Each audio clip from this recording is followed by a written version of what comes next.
70 अरब रुपए लगा के अगर आपने इलेक्शन कराया है तो उसके मुकाबले में ये 10 रुपए या 20 रुपए की जो बाल पॉइंट है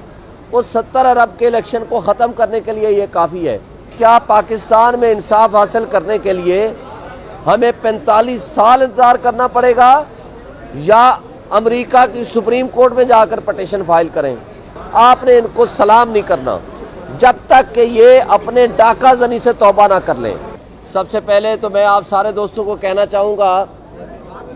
कि बर्दाश्त मुआशरे की बका और अदम बर्दाश्त मुआशरे की तबाही है। आज सोशल मीडिया के हवाले से जो हुकूमत की पॉलिसी है, मैं सबसे पहले उसको शदीद मज़म्मत करता हूँ। पिछले कई दिनों से और ख़ुसूसन कल से ना व्हाट्सएप काम कर रहा है, ना ट्विटर काम कर रहा है, ना आपका कोई फेसबुक काम कर रहा है, और असल वजह बहुत सारी और होंगी। असल वजह जो कल फॉर्म 45 डाउनलोड किए हैं और उसके ऊपर जो कमेंट्स आ रहे हैं और जिस तरह की बातचीत जारी है, वो मेरा ख़्याल है उसको अवॉइड करना और आप सहाफ़ियों के सवालों का जवाब देने से कतराने की गरज से मेरा ख्याल है कि उन्होंने इसको डाउनलोड कर दिया है। जितने अरबों रुपए का रोज़ाना लॉस हो रहा है, ये जो कुछ इसके ज़िम्मेदारान हैं, मैं उनको वार्न करता हूँ कि क्या आप मुल्क के साथ मुहब्बे वतन हैं, क्या आप मुल्क से मोहब्बत करते हैं या आप मुल्क की तबाही डालना चाहते हैं? तो इसलिए ये ज़रूरी है कि तमाम कंसर्न लोग इसको फौरी तौर पर रिस्टोर करें और हाई कोर्ट के फ़ैसलों पे अमल दरामद करें, जो सिंध हाई कोर्ट ने ऑलरेडी इस पर फैसला दे चुकी है। दूसरी बात, जो आज सुप्रीम कोर्ट ने फैसला दिया है जुल्फ़िकार भुट्टो रेफरेंस का, मैं उसको अप्रिशिएट करता हूँ, मगर उसके साथ मेरे दो सवाल हैं। एक ये कि क्या पाकिस्तान में इंसाफ हासिल करने के लिए हमें 45 साल इंतज़ार करना पड़ेगा या अमेरिका की सुप्रीम कोर्ट में जाकर पटिशन फाइल करें? आज अगर आपने ये कहा है कि जुल्फ़िकार भुट्टो को फेयर अपॉर्चुनिटी नहीं दी गई, तो आपने 45 साल लगाए इंसाफ देने में, और वो भी उस वक्त कि जिस वक्त वो डिक्टेटर मर चुका है, वो इस दुनिया में नहीं रहा और वो सज़ा एग्जीक्यूट हो गई।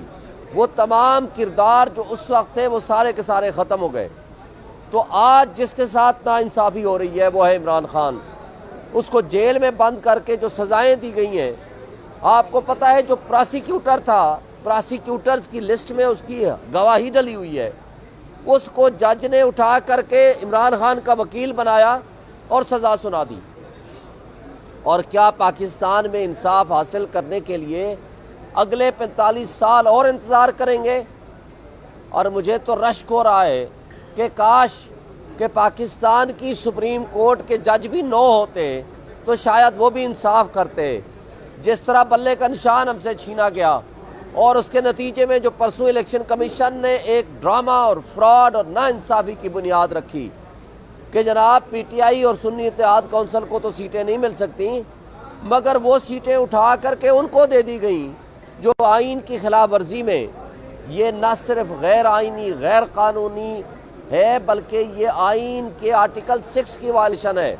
ये मुल्क के साथ गद्दारी है, ये कौम के साथ गद्दारी है, ये आइन शिकनी है जो इलेक्शन कमीशन ने की है। इसके साथ जो कल झूठ का पलंदा इलेक्शन कमीशन ने सामने लेकर आया, उस हवाले से जितना कुछ आपके सामने वो रिकॉर्ड आ चुका है,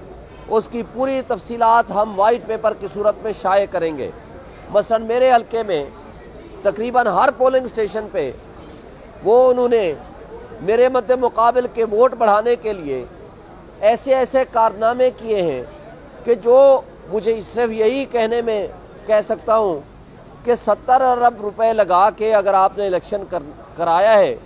तो उसके मुकाबले में ये 10 रुपए या 20 रुपए की जो बाल पॉइंट है, उस 70 अरब के इलेक्शन को ख़त्म करने के लिए ये काफ़ी है।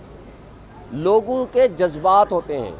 जब वो वोट डालते हैं तो वह एक शख्स का वोट नहीं होता, उसकी फीलिंग्स होती हैं, उसकी एक्सपेक्टेशंस होती हैं, उसके एहसासात होते हैं, उसके जज्बात होते हैं। जज्बात के साथ खेला है ये कौम, جو پرامن عوامی انقلاب لا چکی ہے، جب ان کے جذبات کے ساتھ کھیلیں گے تو جو کردار اس وقت کھیل رہے ہیں، دیکھیں اقتدار سدا نہیں رہتا، آپ نے سال بعد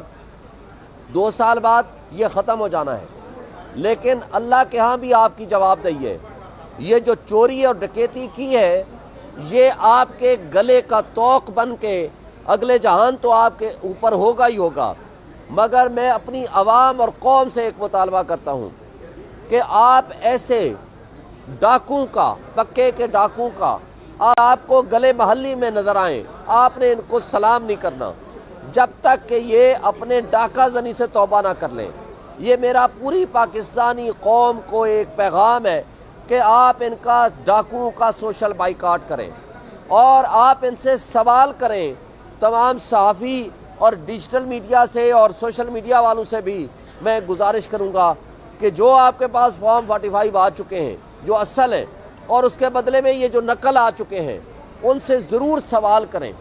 اور سوال کرنا نہ چھوڑیں۔ اور یہ ہے وہ اویئرنیس جو آپ کے ذریعے سے قوم کو پہنچی ہے اور آج قوم اٹھ کھڑی ہوئی ہے۔ اور آخری بات کہ انشاءاللہ ان کے خلاف ہم FIR بھی کٹائیں گے، وہ ریٹرننگ افسر، ان کے سہولت کار وہ جیلوں میں بھی جائیں گے، ان کو نوکریوں سے بھی نکالیں گے اور ان کا اقتدار کا بھی خاتمہ کریں گے۔ اب ہمارے پاس مکمل ثبوت آ چکے ہیں، اور انشاءاللہ اسی ایک بات کے ساتھ کہ جو کچھ اس ملک میں کھلواڑ کیا جا رہا ہے اقتدار حاصل کرنے کے نام پہ، یہ وہ ظلم ہے جس کے خاتمے کے لیے آج قوم اٹھ کھڑی ہوئی ہے، عمران خان کے VN کے ساتھ کھڑی ہے، اور انشاءاللہ تعالی ہم اس کے عمران خان کے سپاہی اور میسنجر کے طور پر ہم قوم کو یہ پیغام بھی دے رہے ہیں اور ان کو اجاگر اور شعور بھی کر رہے ہیں، اور انشاءاللہ تعالی یہ سفر ہمارا جاری رہے گا۔ ہم ہر موقع پہ احتجاج بھی کریں گے، خواہ وہ پارلیمنٹ ہو، خواہ وہ پارلیمنٹ کے باہر ہو، خواہ وہ دھرنے کی صورت بھی دینی پڑی تو انشاءاللہ ہم اس کے لیے بھی تیار ہیں۔ شکریہ۔